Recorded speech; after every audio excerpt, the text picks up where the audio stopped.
Hello everyone.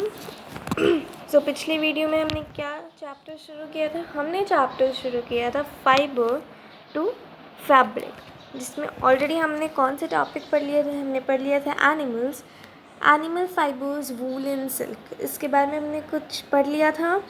Animals that yield वूल हमने पढ़ लिया था। तो अब एक एक्टिविटी, चलो उससे फटाफट शुरू करते बिना कोई टाइम वेस्ट किए। Collect pictures of animals whose hair is used as wool. Stick them in your scrapbook. If you are unable to get pictures, try and draw them from the ones given in this book. Find out words for sheep, goat, camel, and yak in your local language and also in other languages of your country. एक activity है और ये बहुत easy activity है। आप चाहो तो अपने घर पे भी ट्राई कर सकते हो। इफ़ यू वांट आप इसे कर सकते हो, क्योंकि ये बहुत ही इजी एक्टिविटीज़ में करना क्या है। देखिए, हमें कुछ पिक्चर्स कलेक्ट करनी है और अगर आपके पास पिक्चर्स अवेलेबल नहीं है तो ये जो बुक में हमारे पास कुछ फिगर्स गिवन है, याक, लालमा, अल्पासा, कैमल, एंगोरा गोट, गोट, इन सब की आप ट्राई करके इन्हें ड्रॉ कर सकते हो और अपनी स्क्रैप बुक में। ओके, और आपको शीप, गोट, कैमल और याक की लोकल लैंग्वेज फाइंड आउट करनी है, ठीक है, और उसे and also in the other languages of your country. अब एक्टिविटी 3.3 देखते हैं, इसमें क्या है।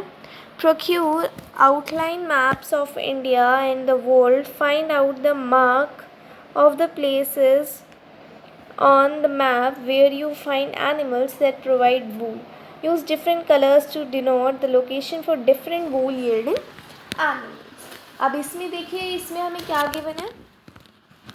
इसमें जो क्या है, हमें प्रोक्यूर करना outline maps of India in the world. इसमें हमें फाइंड करना है और मार्क करना है प्लेसेस, मैप नहीं करना है ये सब, जहाँ पर हमें एनिमल्स मिलते हैं जो कि वूल प्रोवाइड करते हैं। जो एनिमल्स हमें वूल प्रोवाइड करते हैं, हमें उस जगह पे मार्क करना है और हमें अलग अलग कलर्स यूज़ करने हैं अलग अलग लोकेशन के लिए और डिफरेंट वूल यील्डिंग एनिमल्स के लिए। आप ऐसे भी दिखा सकते हो, मान लीजिए ब्लू कलर आप एक बॉक्स में करके ब्लू फॉर लेट्स से गोट, ठीक है। आप सपोज़ अगर आप करना चाहें तो इसे भी कर सकते हैं, ये भी इजी एक्टिविटी है।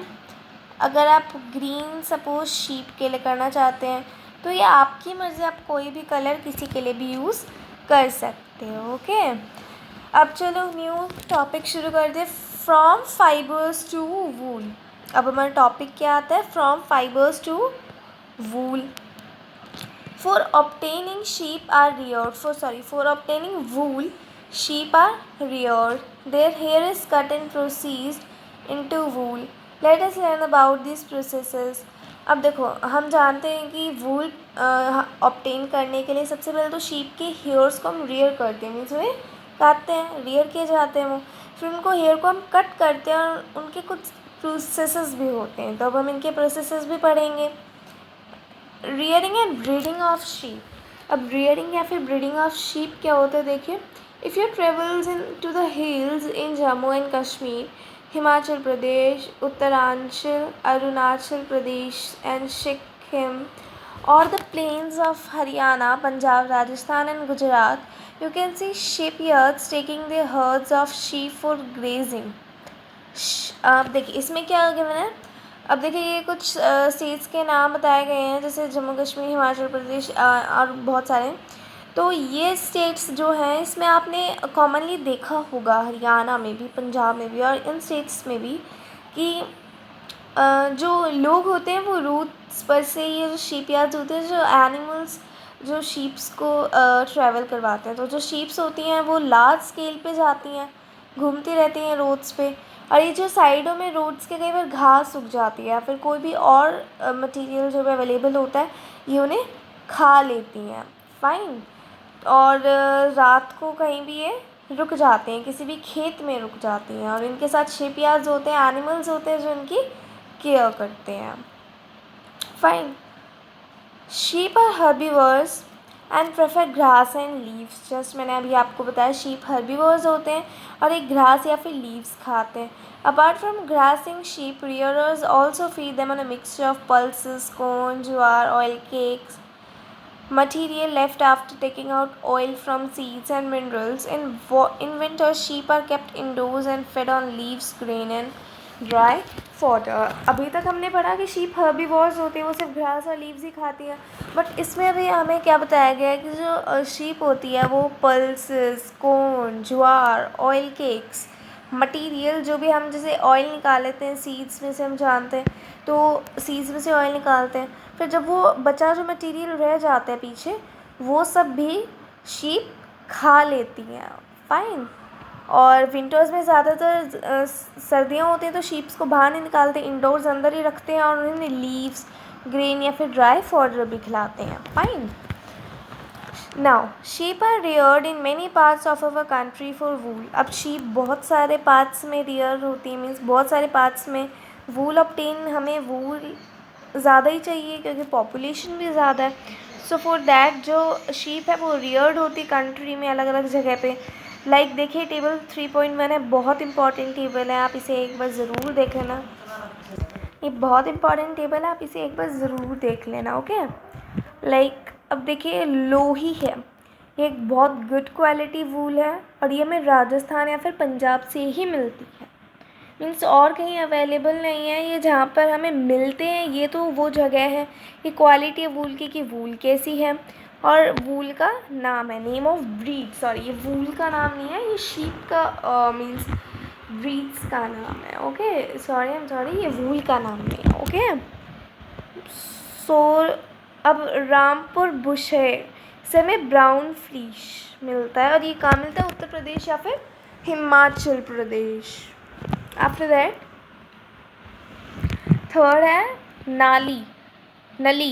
ये हमें ये कारपेट वूल होता है और ये राजस्थान, हरियाणा या फिर पंजाब में मिल जाता है. फोर्थ है बखरावाल. ये वुलन शॉल्स होते हैं, इनकी क्वालिटी ऑफ वूल, ये वुलन शॉल्स बनाए जाते हैं, सिर्फ जम्मू और कश्मीर में ही मिलता है. Marwari coarse wool, Gujarat. Patanwadi for hosiery and in Gujarat. Fine. Table 3.1 gives the names of some breeds of sheep reared in our country for producing wool. The quality and texture of the fibers obtained from these are also indicated in the table. जैसे अभी भी हमने पढ़ा. Certain breeds of sheep have thick coat of hair on their body which yields good quality wool in large quantities. कुछ breeds होती हैं sheep की के पास एक बहुत थिक कोट होता है हेयर का, कुछ के पास तो कम होता है लेकिन कुछ के पास बहुत ज़्यादा होता है क्वांटिटी में coat of hair on their body, जो यील्ड करता है उनके गुड क्वालिटी वूल को एक बहुत ज़्यादा लार्ज क्वांटिटी में हमें मिल जाती है, जितने ज़्यादा होंगे. या right.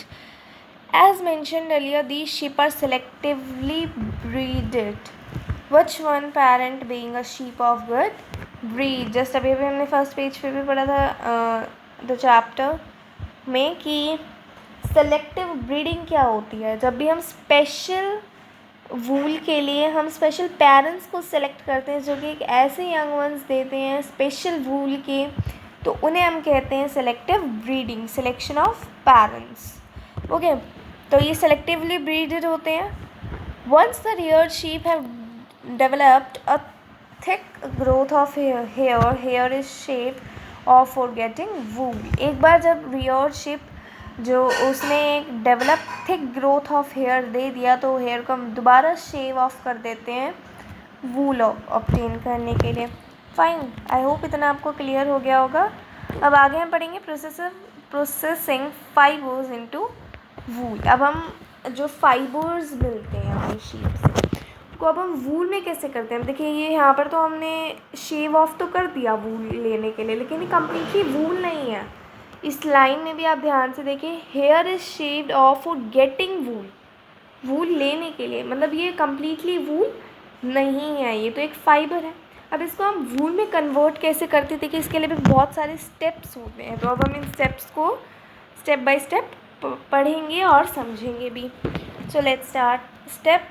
The wool which is used for knitting sweaters or for weaving shawls is the finished product of a long process which involves the following step. वही बात है जो मैंने अभी आपको बताई है कि अभी जो क्रिएटिंग स्वेटर है, जो अभी आपने स्वेटर हमें हमारे पास है, वो ऐसा नहीं है कि सीधा हमने शीप पर से वो लिया, शेव ऑफ किया और हम उसे पहनने लगे। नो, वो एक बहुत बड़े प्रोसेस के बाद आई है। तो वो प्रोसेस कौन कौन से, लेट्स सी। स्टेप 1 है शेयरिंग। शेयरिंग क्या होता है? See, the fleece of the sheep along with a thin layer of skin is removed from its body. This process is known as shearing. सबसे पहले तो हम वो शीप की बॉडी से वूल को उतारेंगे। Means the fleece of the sheep, fleece, उसको हम वूल नहीं कह सकते, fleece means the hair of the sheep को हम उतारेंगे उसके लेयर ऑफ स्किन के साथ, उसको हम रिमूव कर देंगे उसकी बॉडी से, तो उसे हम शेयरिंग कहते हैं। मतलब पहले तो हम उस वूल को उतारेंगे, हेयर को उतारेंगे, तभी तो उसको हम क्लीन और ये सब करेंगे, right. So machines similar to those used by barbers are used to shave off hair. आप कहीं भी जाते हैं अपने बाल कटवाने, तो बार्बर होते हैं, वो एक मशीन यूज़ करते हैं जिससे कि आपके बालों को वो काटते हैं। तो उसी तरह से शीप के लिए भी एक ऐसी सिमिलर मशीन, मतलब बिल्कुल सेम नहीं लेकिन वैसी ही मशीन हम यूज़ करते हैं उनके भी शेयरिंग के लिए। Usually hair are remove during the hot weather. अब जो उनके हेयर्स जो हैं वो हॉट वेदर्स में रिमूव किए जाते हैं। अब इसका भी रीज़न है, देखिए। This enables sheep to survive without their protective coat of hair. The hair provide woolen fibers. Woolen fibers are then processed to obtain woolen yarn. अब देखिए वो क्यों ज़्यादातर विंटर में, सॉरी ज़्यादातर हॉट मीन्स समर सीज़न में ही क्यों किया जाता है? क्योंकि वो जो प्रोटेक्टिव कोट होता है, अब सर्दियाँ आती हैं तो उन्हें ठंड लगती है, तो वो जो प्रोटेक्टिव कोट होता है वो उन्हें इनेबल करता है सर्वाइव करने के लिए, वो इतने ठंडे कंडीशन में भी, क्योंकि वो उनको मतलब एक तरह से वो उनका कोट ही है, वो उन्हें प्रोटेक्ट करके रखता है सर्दी से। हॉट सीज़न में वो बिना उस कोट के भी सर्वाइव कर सकते हैं क्योंकि ज़्यादा सर्दी नहीं होती है। अब जो हेयर जो उन्होंने हेयर प्रोवाइड किया वो वुलन फाइबर्स हैं। अब उन वुलन फाइबर्स को हम प्रोसेस कर देते हैं टू ऑब्टेन वुलन यार्न। अब उनको तो वुलन फाइबर्स कहते हैं। अब उन वुलन फाइबर्स को हमने प्रोसेस किया वुलन यार्न ऑब्टेन करने के लिए। Shearing doesn't hurt the sheep just as it doesn't hurt when you get a haircut or your father shaves his beard. अब ऐसा क्यों होता है? देखिए जो शीप्स हैं, आप देखिए शीप्स जो हैं उन्हें भी हर्ट नहीं होता है, उनको कोई हर्ट नहीं होता जब भी हम उनके बालों को मीन्स वुलन फाइबर्स को हम शेयर ऑफ करते हैं। वाई? बिकॉज जैसे उनके जो ऊपर की लेयर होती है वो डेड होती है, मतलब वो कोई लिविंग हेयर्स नहीं होते ना। देखिए जैसे अब बार बार आपके हेयर कट करते हैं या फिर आपके पापा जो उनकी दाढ़ी होती है वो कटवाते हैं, तो आपको दर्द नहीं होता है ना, क्योंकि ये जो अपर लेयर है ये डेड है, राइट। सो ऐसे ही शीप को भी कोई हर्ट नहीं होता उनको उनके बाल कटवाने के लिए। Also the hair of sheep grow again just as your hair does. और शीप के भी जो हेयर हैं वो वैसे ही दोबारा भी ग्रो हो जाते हैं, जैसे हमारे हम बाल काटते हैं तो वो दोबारा उग जाते हैं, दोबारा ग्रो कर जाते हैं, वैसे ही शीप के एक बार काटा फिर दूसरी साल दोबारा उग जाते हैं। देखिए ये पिक्चर 3.8 में भी गिवन है शेयरिंग ऑफ ए शीप। हम शीप से बाल कैसे लेते हैं, देखिए कैसे शेयर कर रहे हैं ना। Okay, after that the step 2 है the sheared skin with hair is thoroughly washed in tanks to remove grease, dust and dirt. This is called scouring. Nowadays scouring is done by machines. अब वो अपर hair था, तो जैसे हम अपने बालों को धोते हैं हर रोज़, है ना, तो थोड़े जिनके बड़े बाल होते हैं वो तो हर रोज़ नहीं धोते, वो कुछ दिनों में धोते हैं, लेकिन छोटे बाल जिनके होते हैं वो हर रोज़ धोते हैं, है ना, ताकि उनमें जो डस्ट हो जाती है, कई बार मिट्टी धूल ये सब लग जाता है, तो वो हर रोज़ साफ़ होता रहता है। तो वैसे अब हमने शीप से बाल तो उतार दिए, लेकिन अब हम उनकी डस्ट उतारेंगे, जो भी उनमें डस्ट डर्ट ग्रीस ये सब होगी ना, हम वो उतारेंगे। देखिए जैसे बी है 3.8 फिगर स्कोरिंग इन टैंक्स। टैंक्स में हम करते हैं और ऐसे उसका जो भी डस्ट डर्ट निकालते हैं उस प्रोसेस को हम स्कोरिंग कहते हैं। और आजकल स्कोरिंग मशीन से होती है, ना कि हाथ से। देखिए इस फिगर में तो हाथ से करके दिखाया गया, लेकिन now days it's done with the help of machines. Fine. Now step 3 देखते हैं। After scoring sorting is done, the hairy skin is sent to a factory where hair of different textures are separated or sorted. अब देखिए sorting क्या होती है, scoring के बाद sorting होती है। sorting होती क्या है, जो hairy skin है वो हम उसको factory में send कर देते हैं where hair of different textures are separated or sorted. अब हमने तो सारी sheeps का एक साथ wool को हमने ले लिया, woolen fibers को हमने shear कर लिया, राइट हमने तो लार्ज स्केल पे शेयर कर लिया, बट अब हमने इसको धो भी दिया, लेकिन अब हमें नहीं पता कि वो अलग अलग टाइप्स के हैं। एक शीप का अलग वूल होता है, मीन्स थोड़े थोड़े डिफरेंस होता है, अलग अलग टेक्सचर्स के होते हैं। तो ये सॉर्टिंग के थ्रू किया जाता है। सॉर्टिंग में अलग अलग हम वुलन फाइबर्स को अलग अलग सेपरेट कर देते हैं, और ये काम कहाँ होता है, फैक्ट्री में होता है। फाइन। आफ्टर दैट स्टेप 4, देखिए वो मैंने आपको बताया था स्कोरिंग ह्यूमन से कराई गई है यहाँ पर, बट देखिए ये फिगर 3.8 में स्कोरिंग जो है मशीन से भी करवाई गई है। मशीन से स्कोरिंग ऐसे होती है। Fine. After that step 4 is the small fluffy fibers called burrs are picked out from the hair. These are the small burrs which sometimes appear on your sweaters. The fibers are scored again and dried. This is the wool ready to be drawn into fibers. अब C small fluffy fibres, बर्स जिनके हम कहते हैं ना, बुर बुर बुर आ गया, जैसे स्वेटर्स होते हैं इनमें स्मॉल छोटे छोटे जैसे फ्लफ़ी से बुर्स होते हैं, ठीक है, जो हमारे स्वेटर पे भी होते हैं। तो उन बुर्स को भी हटाया जाता है, ठीक है। तो होते हैं बुर्स कई बार, तो हम उनको हटाते भी हैं। तो ऐसे ही हटाए जाते हैं उनको। पहले तो दोबारा हम उसको स्कोर करते हैं, मीन्स उसको दोबारा हम साफ़ करते हैं और उसको दोबारा सुखाया जाता है, ड्राई किया जाता है। और अब वूल बिल्कुल रेडी हो गया है ताकि हम उसको फाइबर में कन्वर्ट कर सकें। तो हमने पढ़ा था 4 स्टेप्स हैं, राइट। हम उसको मीन्स वूल को बिल्कुल रेडी करें। अब हम इसको यार्न में कन्वर्ट कर सकते हैं easily. It's ready to be converted into yarn. ना स्टेप 5 करते हैं। The fibres can be dyed into various colours as the natural fleece of the sheep and goats is black, brown और white. अब step 5 में हम क्या करते हैं, आप जब भी आप वूल देखते हो एक कलर का नहीं होता, हम अलग अलग कलर्स के देखते हैं वूल, और हम उनमें से सिलेक्ट करते हैं। जैसे कभी हम रेड लेते हैं, कभी हम ब्लैक लेते हैं, कभी हम ब्लू लेते हैं, तो कभी हम कोई और कलर लेते हैं। लेकिन ये नेचुरल कलर नहीं है जो हमें ऑब्टेन होता है वूल शीप से। जो हमें वूल ऑब्टेन होता है शीप से, वो कौन सा कलर होता है, ब्लैक, ब्राउन या फिर वाइट। ये 3 ही कलर हो सकते हैं जो हमें शीप से ऑब्टेन होता है। Fine. Now the step 6 is the fibers are straightened, combed and rolled into yarn. The longer fibers are made into wool for sweaters, and the shorter fibers are spun and woven into woolen clothes. अब देखो ये final and last step है।